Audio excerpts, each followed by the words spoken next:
Hello friends, नमस्कार सभी को। एक बार फिर से स्वागत करता हूं आप सभी का सीएनए नर्सिंग एकेडमी के यूट्यूब चैनल पर। तो फ्रेंड्स, जिस रिजल्ट का हम सभी को बहुत दिनों से बेसब्री से इंतज़ार था, वो रिजल्ट आज आ चुका है। और बहुत सारे साथियों ने जिसके इंटरव्यू दिए थे एमपीएचडब्ल्यू के और एएनएम, जिसको एमपीएचडब्ल्यू की पोस्ट के नाम से रिक्रूटमेंट आई थी डीएसएचएम की तरफ से, दिल्ली स्टेट हेल्थ मिशन की तरफ से।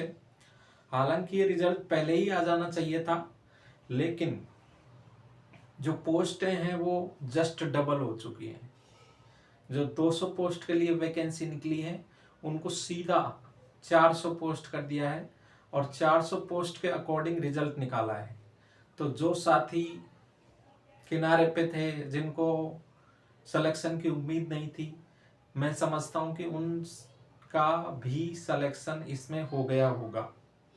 पोस्ट का बाइफर्केशन कुछ इस प्रकार से है। यूआर कैटेगरी की 162 पोस्ट कर दी गई है, ओबीसी की 108 पोस्ट कर दी गई है, एससी की 60 और एसटी की 30 और ईडब्ल्यूएस की 40। बहुत ही अच्छा एक डिसीजन मैं समझता हूँ गवर्नमेंट की तरफ से, डीएसएचएम की तरफ से, ताकि स्टूडेंट्स को वो दोबारा से उसी प्रक्रिया से ना गुजरना पड़े। और साथ में ये भी लिखा गया है कि 31/3/2027 तक, मतलब मार्च 2027 तक, यदि एमपीएचडब्ल्यू की रिक्वायरमेंट रहेगी एज पर ओपनिंग ऑफ द आयुष्मान आरोग्य मंदिर, जितने आयुष्मान आरोग्य मंदिर दिल्ली में आगे ओपनिंग होंगे, जिनका इनोग्रेशन होगा, उसके अकॉर्डिंग एमपीएचडब्ल्यू इसी लिस्ट के अकॉर्डिंग बुला लिए जाएंगे। यदि कोई ज्वाइन नहीं करता है या फिर कोई डॉक्यूमेंट्स में कोई त्रुटि पाई जाती है, तो भी नीचे वाले कैंडिडेट्स को कॉल कर लिया जाएगा। तो ये भी अच्छी चीज़ है कि बार बार गवर्नमेंट का भी खर्चा कम हो। एक ही बार जो रिक्रूटमेंट प्रोसेस होता है वो इतना आसान भी नहीं होता और बहुत सारी चीज़ें उसमें ध्यान में रखनी होती है, बहुत सारी मैन पावर लगती है, गवर्नमेंट का खर्चा आता है। तो एक ही जो प्रोसेस को कंप्लीट करके और उसी में से समय के अकॉर्डिंग, एज पर ओपनिंग ऑफ आयुष्मान मंदिर के अकॉर्डिंग, उसमें से कैंडिडेट्स को बुलाते रहेंगे। ज्वाइनिंग प्रोसीजर के लिए इन्होंने लिखा है कि ज्वाइनिंग हम अपने आप कॉल कर देंगे, अपने आप आपको इंटीमेट कर दिया जाएगा। और स्टाफ नर्स की ज्वाइनिंग हो चुकी है। आगे मैं बात करूंगा, 3-4 पॉइंट में एक ही वीडियो में लेके आ गया। स्टाफ नर्स की ज्वाइनिंग के बारे में, एमपीएचडब्ल्यू के रिजल्ट के बारे में, मेडिकल ऑफिसर्स की इंटरव्यू डेट आ चुकी है उसके इंफॉर्मेशन के बारे में, और साथ में जो पीएचएनओज की भी कुछ क्योरी थी, जो मेरे पास नॉलेज है वो मैं आपके साथ साझा कर रहा हूँ। स्टाफ नर्स की ज्वाइनिंग हो चुकी है, हमारे डिस्ट्रिक्ट में भी हो चुकी है और भी कई डिस्ट्रिक्टों में हो चुकी है। ज्वाइनिंग प्रोसीजर, एक ज्वाइनिंग फॉर्म भरवाते हैं और साथ में Aadhaar card, PAN card, bank details, medical certificate, PCC बोलते हैं, पुलिस क्लियरेंस सर्टिफिकेट, कि आपके ऊपर कोई केस वगैरह, कोई ऐसा मामला तो नहीं चल रहा है, तो उसमें भी अप्लाई होना जरूरी है। वो क्लियरेंस तो 1 महीने का टाइम लगता है उसमें आने में, तो अप्लाई है तो फिर आपको कंसीडर कर लिया जाता है और ज्वाइनिंग करवा दी जाती है। तो स्टाफ नर्स की भी ज्वाइनिंग, जिन साथियों के मन में क्योरी थी कि स्टाफ नर्स की ज्वाइनिंग कब हो रही है, क्या चीज़ चाहिए उसमें, तो मैंने पूछा था। और तो ये बेसिक सी चीज़ चाहिए और कोई टिपिकल आपके डॉक्यूमेंट्स वगैरह तो उस टाइम पे चेक हो ही चुके हैं, फिर भी एक बार दोबारा से एक बार गो थ्रू किया जाता है। तीसरी चीज, जो मेडिकल ऑफिसर्स की वैकेंसी आई थी अभी, डीएसएचएम ने दोबारा से निकाली थी मेडिकल ऑफिसर्स की। हालांकि अब इन्होंने पोस्ट इंक्रीज कर दी है, तो मुझे नहीं लगता एमपीएचडब्ल्यू की दोबारा से वैकेंसी निकालेंगे, क्योंकि इसी में 200 की जगह 400। हालांकि उन साथियों के लिए बहुत ही निराशाजनक है जो किसी कारण से फॉर्म भरने से चूक गए थे, और मेरे भी कमेंट बॉक्स में कुछ साथियों के कमेंट आए थे, तो उनके लिए तो मैं समझता हूँ कि ये निराशाजनक डिसीजन रहेगा। क्योंकि किसी भी कारण से यदि उनको दोबारा अपॉर्चुनिटी मिलती, तो कुछ एक कैंडिडेट तो ऐसे हैं जो 100% सेलेक्ट होते, तो उनके लिए तो, क्योंकि अब दोबारा से ये फॉर्म फिलअप और ये प्रोसीजर नहीं होगा, तो उनके लिए तो ये अपॉर्चुनिटी मिस हो गई एक तरीके से। तो ये थोड़ा सा है, क्योंकि स्टाफ नर्स में भी 120 से और 70 पोस्ट इंक्रीज करके 190 पोस्ट कर दी गई थी, और इसमें तो जस्ट डबल कर दी गई है।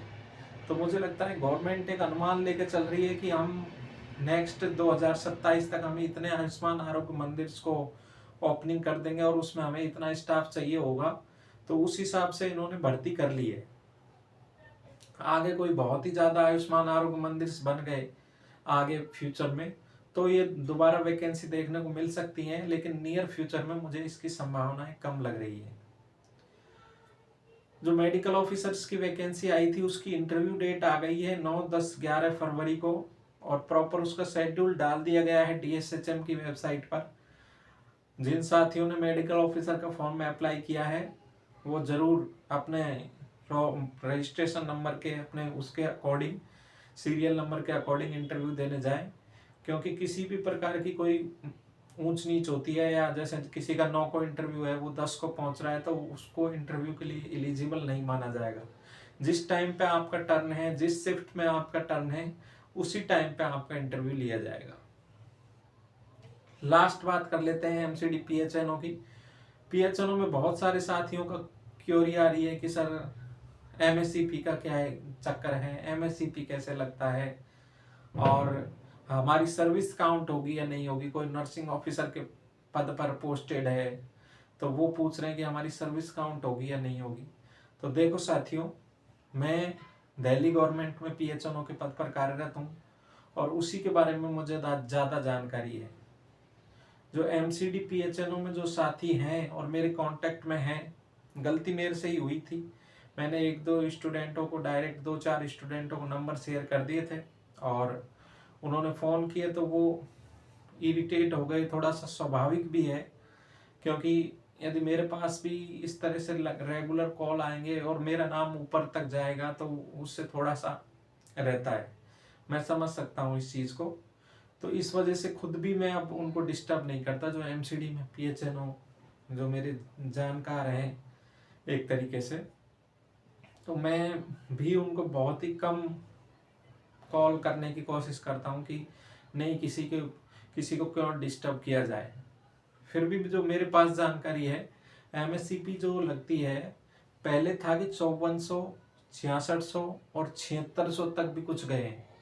हमारे जो सीनियर PHNO हैं वो उन्होंने 7600 तक की MSCP उन्होंने हासिल की है, लेकिन इसका ऑब्जेक्शन हुए, गवर्नमेंट ने वापस 5400 पे ही 2 MSCP लगा दी। 5400 एक 10 ईयर्स में 5400 और सेकंड भी नेक्स्ट 10 ईयर्स में 5400, और फिर 6600 पे जाके ख़त्म कर दिया। तो ये MSCP का अभी एट प्रेजेंट चल रहा है। हालांकि वो फाइल चल रही है रेगुलरली, सेंट्रल गवर्नमेंट से, नीति आयोग से अप्रूवल के लिए गई हुई है और वापस से 7600 के लिए कोशिश जारी है, लेकिन फिर भी एट प्रेजेंट ये है। और ये भी दिल्ली गवर्नमेंट का मैं आपको बता रहा हूँ। MCD में हालांकि मैं पूछ लूँगा 1-2 दिन में, कभी मेरे वो सीनियर मेरे जो बॉस हैं उनके टच में आऊँगा तो मैं जो MCD PHNO है। और रही बात सर्विस काउंटिंग की, तो सर्विस काउंटिंग के लिए देखो एम्स है, PGI है, ये ऐसे डिपार्टमेंट हैं, यहाँ ज़्यादा कैंडिडेट को खुद भागना नहीं होता। यहाँ पे प्रॉपर ऑफिशियल काम चलते रहते हैं, प्रॉपर रिकॉर्ड मेंटेनेंस और जो सब चीज़ें होती हैं। लेकिन जो दिल्ली गवर्नमेंट है, MCD के डिपार्टमेंट हैं, इनमें कैंडिडेट को भी अवेयर होना होता है और प्रॉपर कैंडिडेट को फॉलो अप करना होता है अपनी सर्विस काउंटिंग के लिए। हमारे साथी, हालांकि हमें तो एम्स से, जब मैं एम्स में काम करता था तो 2 ईयर्स कंप्लीट नहीं हुई थी, तो मेरी वो सर्विस काउंट नहीं हुई, एम्स वाली भी नहीं हुई और PGI चंडीगढ़ वाली भी नहीं हुई, क्योंकि PGI चंडीगढ़ से मैंने रिजाइन किया था, एम्स आया था, तो PGI चंडीगढ़ में 2 साल कंप्लीट नहीं हुए थे, और जब एम्स से मैं PHNO आया तो एम्स में 2 ईयर्स कंप्लीट नहीं हुए थे। तो उस वजह से मुझे भी ज़्यादा जानकारी नहीं थी टेक्निकल रेजिग्नेशन वगैरह की और इन सब चीज़ों की, तो मैंने भी ज़्यादा लोड नहीं लिया और एक तरीके से फ्रेश वो ज्वाइन करी एज ए PHNO। लेकिन जो हमारे साथी आए थे जिनको 3-3, 4-4, 5-5 साल हो गई थी दूसरे हॉस्पिटल्स में एज ए नर्सिंग ऑफिसर, तो उन्होंने संघर्ष किया और उनकी सर्विस भी काउंटिंग हुई। मतलब सर्विस काउंटिंग तो क्या कहूँ मैं, एक पे प्रोटेक्शन उनको मिल गया। काफ़ी डिपार्टमेंट्स के चक्कर लगे, रूल रेगुलेशंस वगैरह देख के, और उनको पे प्रोटेक्शन मिल गया है। जहाँ तक मैं समझता हूँ उनकी फाइल में पे प्रोटेक्शन, उन्हें हमसे ज़्यादा सैलरी मिलती है। तो वो वाली चीज़ है, उसके लिए आपको खुद के एफर्ट डालने पड़ेंगे, तभी जाके ये सब चीज़ें होती हैं। और रही बात और सब चीज़ों की, छोटी मोटी चीज़ों की, तो मेरे हिसाब से आपका पर्सनल डिसीजन है वैसे तो, लेकिन गवर्नमेंट जॉब है और इस ज़्यादा सोच विचार करने से कोई मतलब नहीं है। आपके इंटरेस्ट को डिसाइड करो, आपके फ्यूचर को देखो, आपके घर वालों को देखो कि घर से कितना नियर बाई है, क्या है, तो उस हिसाब से आप डिसीजन लो। ये छोटी मोटी चीज़ें तो चलती रहती हैं, ये तो जॉब का पार्ट है, लाइफ का पार्ट है। तो इसी के साथ वीडियो समाप्त करता हूँ, मिलते हैं नेक्स्ट वीडियो में। Thank you very much.